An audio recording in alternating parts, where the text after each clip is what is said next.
रेणुका मंदिर सरनोबतवाडी परिसरात राहणारे गुरुप्रसाद केरबा माने यांचं घर 26 जून ते 3 जुलै 2026 या कालावधीत बंद होतं. या दरम्यान त्यांच्या घराचं कुलूप तोडून अज्ञात चोरट्यानं घरातील सोन्याचे दागिने आणि रोख रक्कम असा 2,20,000 रुपयांचा ऐवज लंपास केला होता. या प्रकरणी गांधीनगर पोलीस ठाण्यात गुन्हा दाखल करण्यात आला होता. या गुन्ह्याचा समांतर तपास करताना पोलीस अधीक्षक निलोत्पल यांच्या मार्गदर्शनाखाली स्थानिक गुन्हेन्वेषण शाखेचे पोलीस निरीक्षक सुशांत चव्हाण यांच्या पथकानं सरनोबतवाडीतील यश संतोष जाधव या संशयिताला ताब्यात घेतलं. चौकशी दरम्यान यश जाधव यानं चोरीच्या गुन्ह्याची कबुली दिली.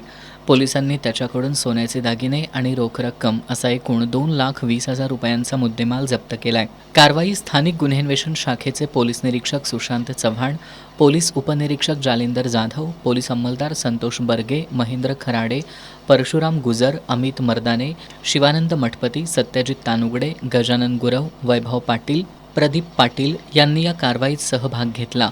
गांधीनगर पोलीस पुढील तपास करतायत.